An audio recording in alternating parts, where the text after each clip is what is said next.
ساری زندگی تجھے سویرے سویرے یہی شکل دیکھنے کو ملے۔ ہاں، اپنی ماں کی طرح تو بھی اس کوٹھے پہ جھاڑو پھیرتی رہنا آخری سانسوں تک، پھر شاید ایسا ہی ہو۔ وہ اسے پیچھے دھکیلتا کمرے سے نکل گیا۔ میرا دماغ خراب نہیں ہے، ہوں جھاڑو۔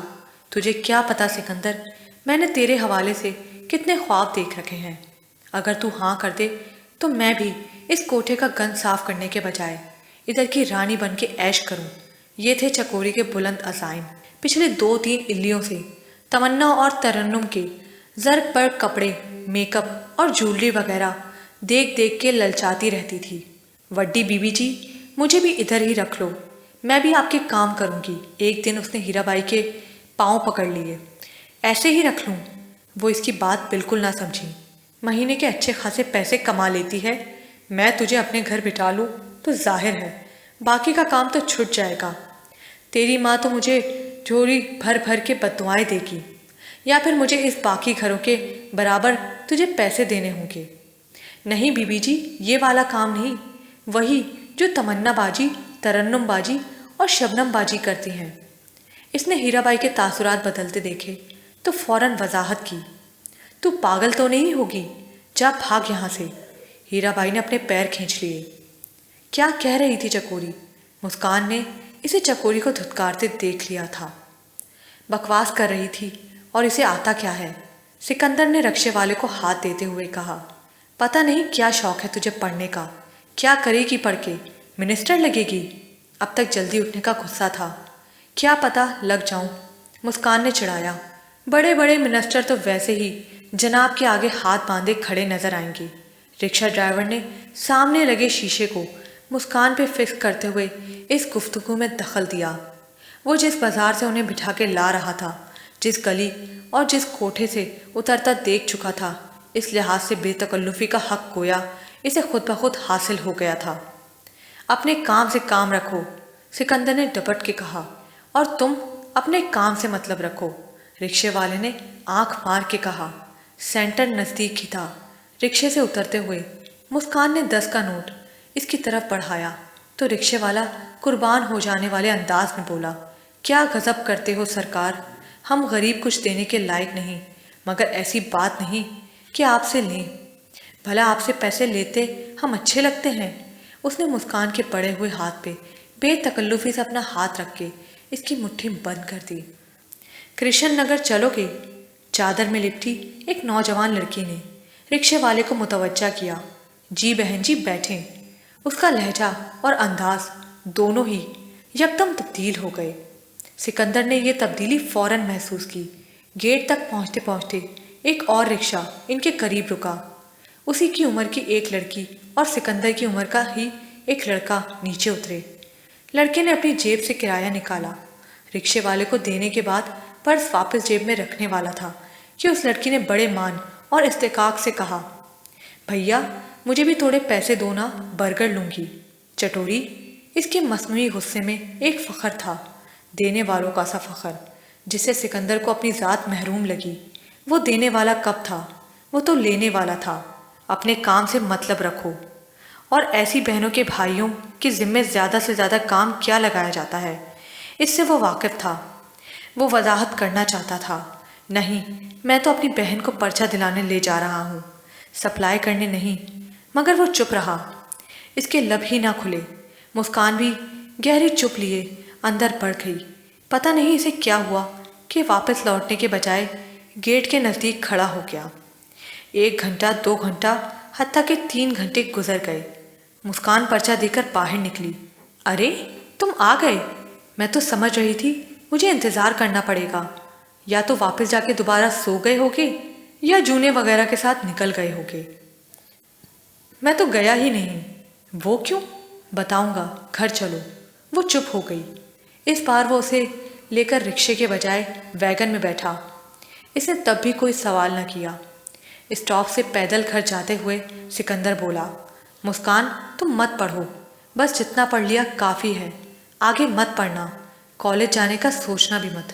لیکن کیوں؟ تمہیں کیا اعتراض ہے؟ مشکلوں سے تو امی کو منایا ہے، ورنہ ترنم نے 6 تو تمنا نے 8 جماعتیں مشکل سے پاس کی ہیں، اور تم تو خیر سرے سے اسکول گئے ہی نہیں۔ اچھا کیا میں نے جو اسکول نہیں گیا، اپنی دنیا سے نہیں نکلا۔ اور تم یہ مت سمجھو کہ امی تعلیم کے بارے میں تمہارے بھاری بھرکم دلائل سن کر تمہیں آگے پڑھانے پہ رضامند ہوئی ہیں۔ یہ تو سر نگینہ خالہ کا کمال ہے۔ انہوں نے یہ پٹی پڑھائی کہ اونچے طبقے میں اپنی مارکیٹ ویلیو بڑھانے کے لیے تعلیم کے کیل کانٹوں سے بھی لیس ہونا پڑتا ہے۔ چلو جس کے کہنے پہ بھی صحیح، میرا کام تو ہو گیا، اب تم کیوں اعتراض کر رہے ہو؟ آخر تم پڑھ لکھ کے کرو گی کیا؟ کہیں استانی تو نہیں لگ جاؤ گی، ڈاکٹرنی تو نہ بن جاؤ گی؟ میں جانتی ہوں میں کچھ بننے کے لیے اس دنیا میں نہیں آئی۔ اس کی آواز کپ کپ آئی۔ میں تو مٹی میں مٹی ہونے آئی ہوں۔ سوچا دل کی ایک خواہش تو پوری کر لوں، زندگی میں نہ صحیح دل میں دماغ میں تو روشنی بھر لوں۔ خاک روشنی بھرے گی تو۔ وہ اس کی آنکھوں میں چمکتے ہوئے آنسو دیکھ کے اور بھی غصے میں آ گیا۔ بڑے سست لگ رہے ہو، لگتا ہے ساری رات لگا کے آئے ہو، دودھ دہی والے نے اسے مخاطب کیا۔ چل اچھا اب تو بھی دھندے سے لگا۔ اس کی جانب سے کوئی جواب نہ پانے کے باوجود وہ کہتا رہا۔ سکندر کا شدت سے دل چاہا کہ سامنے پڑی ٹوٹی ہوئی اینٹ اٹھا کے اس کا سر توڑ دے۔ بہت مشکل سے اس نے اس خواہش کو دبایا اور رخ پھیر لیا۔ دوپہر کے 12:45 بج رہے تھے۔ تنگ لمبی سی گلی میں ہو کا عالم تھا۔ یہی گلیاں جو رات کو جشن کا سا سما پیش کر رہی ہوتی تھی۔ روشنیاں، کہکے، گانے، گھنگرو کی جھنکار، اشتہار انگیز کھانوں کی خوشبوئیں اور لمبی لمبی گاڑیوں کے مسلسل بجے ہارن جو ان گلیوں میں پھنس سی جایا کرتی تھی۔ سکندر دونوں کونیاں گھٹنوں پہ ٹکائے بند ہتھیلیوں پہ چہرہ رکھے مٹھی میں مٹھی ہوتی پھولوں سی پنکھڑیاں دیکھنے لگا۔ میں تو مٹھی میں مٹھی ہونے دنیا میں آئی ہوں۔ اسے مسکان کی بات یاد آئی۔ یہ مرجھائی ہوئی پتیاں کل رات تک کسی ہار یا گجرے کی زینت تھیں، کسی کلائی سے لپٹی اسے خوشبو دے رہی ہوں گی، مگر اب ابتدا ہی سے تینوں بہنوں سے اس کی وابستگی نہ ہونے کے برابر تھی۔ تمنا اور ترنم یوں تو بھی خود میں مگن رہتی، ننھی سی مسکان میں بھی اسے کوئی کشش محسوس نہ ہوتی۔ اس کا بچپن تو اس ہی گلیوں میں خاک اڑاتے، سیڑھیوں پہ بھاگتے دوڑتے یا پھر بابا حیات سے جڑ کر بیٹھے گزر گیا۔ یہ تو جب لڑکپن میں اس نے سوچنے اور کڑنے کی بیماری لاحق ہوئی، تب سے اس نے اپنی بے مصرف زندگی کے ساتھ ساتھ چھوٹی سی مسکان پہ بھی ترس کھانا شروع کر دیا۔ اسے یہ ہمدردی اس کا بچپن تباہ ہوتے دیکھ کر پیدا ہوئی۔ وہ فطرتاً زیادہ ہی معصوم تھی، اور یہ ہمدردی تب محبت میں بدل گئی جب ایک بار نانی کی خالہ زمر سے گفتگو کے دوران اسے پتہ چلا کہ وہ اور مسکان ایک باپ کی اولاد ہیں، یعنی سگے بہن بھائی۔ اب تک ہیرا بھائی اس کی ماں زہرا کے 3 بار بھاری رقم لے کر نکاح کر چکی تھی۔ پہلی بار جس سے نکاح کیا، اس کے عشق میں زہرا خود مری جا رہی تھی۔ زہرا 6 ماہ بعد ہی روتی دھوتی واپس آ گئی۔ ایک بھرے پورے شریف لوگوں کے خاندان میں رچ بس کے زندگی گزارنا اس کے لیے مشکل ہی نہیں بلکہ ناممکن تھا۔ وہ چاہتی بھی تو یہ شریف لوگ کبھی اسے کامیاب نہ ہونے دیتے۔ 8 ماہ بعد تمنا پیدا ہوئی، تب تک زہرا کا غم کم ہو چکا تھا۔ اگلا شکار اس نے ماں کی ہدایت کے عین مطابق پھانسا تھا۔ اس بار ہیرا بھائی نے نکاح کے عوض لاکھوں کی جائیداد اپنے نام لکھوائی تھی۔ وہ 65 سالہ جاگیردار 3 سال بعد ہی مر کھپ گیا۔ ان تینوں سالوں میں زہرا بڑی تندہی کے ساتھ اسے بٹورنے میں مصروف رہی۔ ایک بار پھر کوٹھے پہ واپس آئی تو نئی شان و شوکت اور چند ماہ کی ترنم کے ساتھ۔ تمنا کو تو وہ پہلے ہی نانی کے پاس چھوڑ گئی تھی۔ زمر بھی ایک بیٹی لے کے اس سیاستدان سے طلاق لے کے واپس آ چکی تھی، جس نے اس سے شادی کی خاطر صرف دعوے کیے تھے۔ دوسری بیٹی نگینہ نے بھی صرف لڑکیاں ہی پیدا کیں۔ زہرا ایک بار پھر ایک دبئی پلیٹ سیٹ کے باتوں میں آ گئی۔ سکندر اور مسکان اسی تیسری شادی کا نتیجہ تھے۔ دبئی میں رہنے کا شوق بھی پورا ہو گیا۔ شادی شدہ زندگی گزارنے کے سارے ارمان بھی نکال لیے۔ اب وہ ہمیشہ ہمیشہ کے لیے 3 سالہ سکندر اور 6 ماہ کی مسکان کو لے کے پاکستان آ گئی۔ شاید یہ وہی کشش تھی جو وہ رفتہ رفتہ مسکان کی جانب کھنچ رہا تھا۔ اس حقیقت سے واقف ہونے کے بعد وہ اور بھی مسکان کے قریب ہو گیا تھا۔ سکندر، میری بات کو سنجیدگی سے لو۔ تم اپنے آپ کو ضائع کر رہے ہو، کچھ کرتے کیوں نہیں؟ کب تک ہاتھ پیر بیکار رکھے مفت کی کھاتے رہو گے؟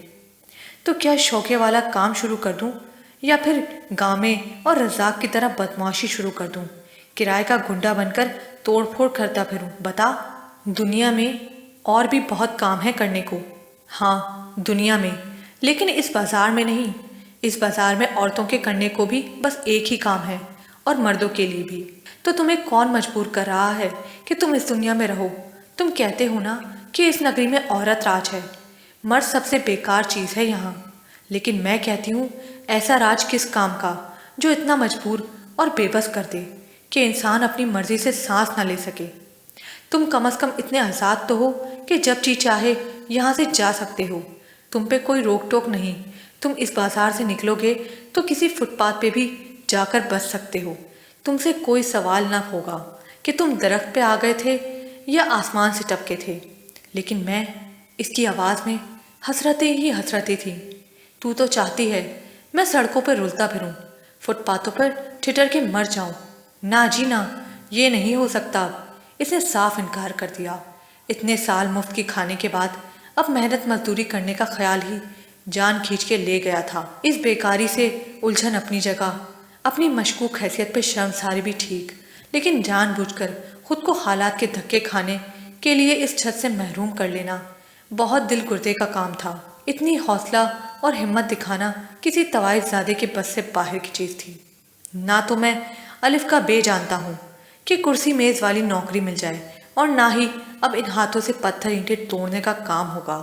تم اسی بازار میں یا کہیں اور کوئی چھوٹی موٹی دکان کھول سکتے ہو، کسی ورک شاپ پر کام کر سکتے ہو، کسی ہوٹل پر پہرے لگ سکتے ہو۔ دکان کھولنے والی بات میں دم ہے، بات کرتا ہوں نانی سے۔ ظاہر ہے دکان ڈالنے کے لیے پیسے تو اسی سے لینا ہوگا۔ سکندر نے کچھ متفق ہوتے ہوئے سر ہلایا۔ لو جی، ہیرا بائی کا لڑکا دکانداری کرے گا؟ بابا حیات نے یہ تازہ ترین خبر سننے کے بعد زور کا کہکا لگاتے ہوئے تبصرہ کیا۔ کیا کہتی ہے تیری نانی؟ نانی کہتی ہے میرے پاس اپنی اولاد کے لیے تو ہے، مگر اولاد کی اولاد کے لیے نہیں بانٹ سکتی۔ اولاد کو بھی صرف اس لیے دے سکتی ہوں کہ جو کچھ ہے ان کے دم پہ کمایا ہے۔ جا کے اپنی ماں سے مانگ۔ اور ماں کہتی ہے جو کمایا ہے اپنے بل بوتے پہ کمایا ہے۔ ترنم کے باپ نے سوائے دکھ کے کچھ اور نہیں دیا۔ ہاں، ترنم کے باپ نے جو کچھ لکھ کے دیا اس پہ میرے بعد ترنم کا ہی حق ہے۔ تجھے کیسے اس میں سے 2-3 لاکھ نکال دوں؟ اور تیرے باپ نے جائیداد وغیرہ کیا خاک دینی ہے؟ بڑی مشکل سے چند زیورات وغیرہ اس سے بچا کے واپس پاکستان آئی تھی، ورنہ تو یہ بھی ہڑپ کر جاتا۔ ہاں بھائی، بڑی حسابی کتابی عورت ہے، آخر ہیرا بائی کی بیٹی ہے۔ گل سنوے سکندر، پینو بڑے جلالی انداز میں کہتے ہوئے اس کے سر پہ آ کھڑی ہوئی۔ وہ اس وقت بابا حیات کے ٹھکانے پہ بیٹھا دکھ سکھ کہہ رہا تھا۔ جب پینو کی کراری اور پاٹدار آواز پہ پلٹ کے اس نے دیکھا، وہ اب کم ہی یہاں کا رخ کرتی تھی۔ جب سے چکوری نے کام سنبھال لیا تھا وہ خاص موقعوں پہ صرف نذرانے وصول کرنے آیا کرتی، لیکن اس وقت اس کے تیور بتا رہے تھے کہ آمد کا مقصد کچھ اور ہی ہے۔ میری کڑی کو ورگلانا چھوڑ دے۔ کسے؟ چکوری کو؟ پہلے وہ جی بھر کے حیران ہوا اور بعد میں جی بھر کے ہنسنے لگا۔ اس کی ہنسی کا ساتھ بابا حیات نے بھی دینے کی کوشش کی، مگر کھانسی کے دورے نے اسے یہ ساتھ دیر تک نہ دینے دیا۔ پینو اسے اس طرح ہنستے دیکھ کر جس بجس ہوئی۔ میں نے کوئی جگت نہیں سنائی جو منہ پھاڑ رہا ہے۔ سیدھی طرح میری چکوری کا پیچھا چھوڑ دے، ورنہ میں بات ہیرا بائی تک لے جاؤں گی۔ وہ بھی تو اپنے بھولے بھالے کے کرتوت دیکھے۔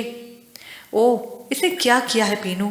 خواہ کاکے پہ ناراض ہو رہی ہے۔ یہ اب اتنا کاکا نہیں رہا بابا۔ پینو نے اپنی آنکھیں مقدور بھر نکالتے ہوئے اسے گھورا۔ میری کڑی پہ بری نظر رکھتا ہے۔ اس کے ایسے نصیب کہاں ماسی کہ میرے جیسا گبرو اس پہ نظر ڈالے۔ سکندر نے بھتی کسی۔ چڑیل خود ہاتھ دھو کے میرے پیچھے پڑی ہے، جا اسے سنبھال، گرتی پڑ رہی ہے میرے پیروں میں۔ وہ کہتی ہے تجھ سے شادی کرے گی۔ ایسے ہی تو نہیں کہہ رہی، ضرور تو نے لارے دیے ہوں گے۔ مجھے پاگل کتے نے نہیں کاٹا، وہ واقعی بگڑ گیا۔ دیکھ کاکے، اگر واقعی ایسا ہے تو اب مکرنے کی ضرورت نہیں۔ بابا حیات بھی کچھ مشکوک ہوا۔ جوانی میں کسی نہ کسی پہ دل آ ہی جاتا ہے،